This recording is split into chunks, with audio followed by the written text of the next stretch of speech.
All right, everybody, welcome back to Make Your Mark Sports Channel / Sports Podcast. It's your boy Mark here again with a new video. So for those of you who grew up in the 2000s era and watched basketball during that time period, you guys remember a player by the name of Amare Stoudemire. And he's a player I wanted to highlight today. Why is that? Because he's a player that in the new generation now, people growing up watching today, they don't know about him. And there's a lot of players each generation that don't get talked about as much. Why is that? Because their prime, even though it was dominant, it may have not been as long as other great players' primes, or they may have just been a bit overshadowed by other greater players in their era. But Amare Stoudemire was a beast, especially offensively. So that's what I want to talk about today, so we're going to get right into it. All right, so Amare Stoudemire came into the league in the 2002 season, and in his rookie season, he averaged 13.5 points per game and nearly 9 rebounds, and he won the Rookie of the Year award.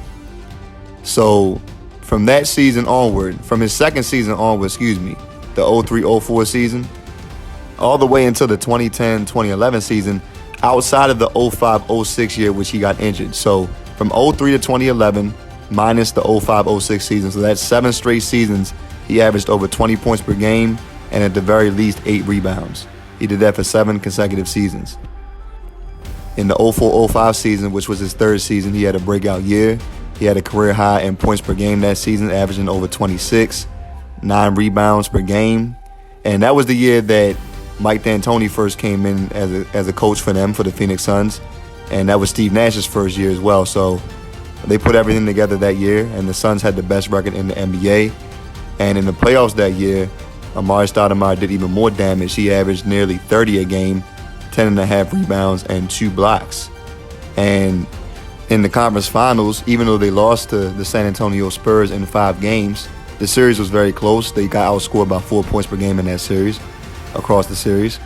And Amare Stoudemire in that series, he averaged 37 points and 10 rebounds. He outscored Tim Duncan by 10 points per game in that series. He was going right at him. I remember watching that series. It was almost like, he was letting the world know that, yeah, he's next up at the power forward position. So he was dominant, but the Suns did lose. And then coming into the next season, the 05-06 season, I just spoke about that. That's the season where Amare was limited to only 3 games. The Suns won 8 less games than the year before. So they still did fairly well, and they also made it to the conference finals again, where they lost to Dallas in 6 games. So they could have definitely used Amare that year, and definitely in those playoffs as well. You never know what could have happened. The next season after that, 06-07, he comes back, has a bounce-back year. He averaged 20.5 points per game that year and exactly 9.6 rebounds. And the reason I say that exactly because that was his career high for a season in rebounds per game. And he continued his dominance into the playoffs that year, where he averaged 25 points per game and also had a career high in the playoffs for rebounds in a single playoff run with 12 rebounds per game and nearly 2 blocks as well. Unfortunately, again, they ran into the Spurs in the second round this time, where they lost in 6 games. There was a game when Amare did get suspended for leaving the bench during an altercation, so that might have been a little bit costly for them. And in that series, he averaged 26 points, over 10 rebounds, and 2 blocks. He went head-to-head with Tim Duncan, but this time Tim did get the best of him in that series. The points was close, but he did out-rebound him and was better defensively when it came to blocking shots as well. All right, so now coming into the 07-08 season, the Suns are looking to make another run again. So this year, this was the season that they got rid of Sean Marion and brought in Shaquille O'Neal. So they altered their lineup a little bit. And Amare averaged 25 points and 9 rebounds and averaged 2 blocks per game. So that was the highest he ever averaged in blocks for a season. That was the only season where he averaged 2 blocks per game. Unfortunately for them, they ran into the Spurs in the first round this year. So the Spurs was like the team that was like the roadblock for the Phoenix Suns during that time period. They just couldn't get over the hump and beat them. So they ran into them in the first round this year, and they lost in 5 games. In the next season, the 09-2010 season, that was the year Amare missed about 30 games. So that kind of interfered with the Suns' chances to potentially make a playoff run. They just missed the playoffs that year, barely. And him missing games was the reason why. All right, so now going into 09-2010, this will end up being Amare's last season on the Phoenix Suns. They were able to make a run to the Western Conference Finals this year. And in that season, they ended up finally being able to beat the Spurs. They swept them in the second round. And they got to the conference finals where they faced off against Kobe and Pau Gasol and the Lakers. And that was as far as they went. They lost in 6 games.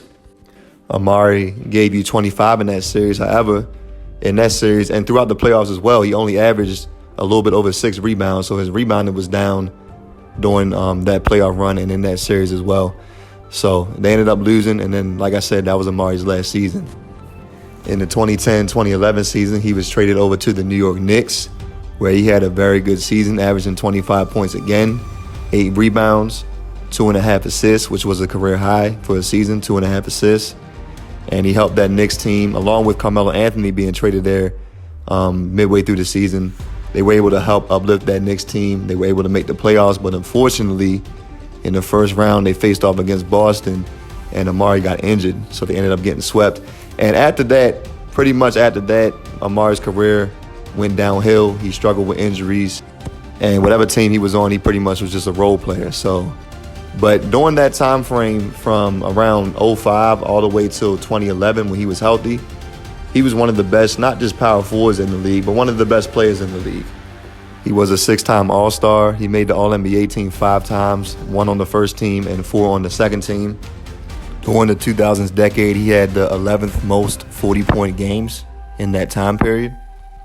And another fun fact is that he's tied for the 5th most 40-point conference finals games in NBA history. Only players ahead of him are LeBron, Jordan, Kobe, and Hakeem Olajuwon. So during the short span of time that he was a dominant player, he was very dominant. He stood out, and he helped his team. Whatever team he was on, he helped them reach new heights.